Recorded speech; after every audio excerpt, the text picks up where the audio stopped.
நீங்க மத்தவங்களுக்கு கொடுத்த வார்த்தையை நிறைவேற்றலன்னா அவங்களுக்கு உங்க மேல நம்பிக்கை போயிரும். நீங்க உங்களுக்கே கொடுத்த வார்த்தைகளை நிறைவேற்றலன்னா உங்க மேலேயே உங்களுக்கு நம்பிக்கை போயிரும்.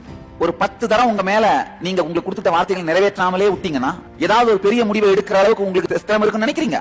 ஒரு முடிவை எடுத்த உடனே என்ன பண்ணுவீங்க? உங்களுடைய இன்னொரு பாகம் என்ன பண்ணும்? என்னடா பேசுற, உன்னை பத்தி எனக்கு தெரியாதா, நீ எதைத்தான் சாதிச்ச, எதைத்தான் உருப்பட்ட, இந்த தருமி பேசுற மாதிரி எனக்கு இல்ல, எனக்கு வராது. தனியா உங்களுக்குள்ளேயே தனியா உங்களுடைய ஒரு பாகம் என்ன பண்ணும்? உங்களை பார்த்தே சிரிக்கும். இதுதான் கொடுமையான வாழ்க்கை. நல்லா புரிஞ்சுக்கோங்க. கொடுமையான வாழ்க்கைனா என்னன்னா, நீங்க எந்த பெரிய முடிவை எடுக்கணும்னு எடுக்கும் போதும் உங்களுக்குள்ளேயே இருக்கின்ற உங்களின் ஒரு பாகம் உங்களை பார்த்து கேலி செய்வது. வெளியில இருந்து யாரும் உங்களுக்கு விரோதி வேண்டாங்கயா.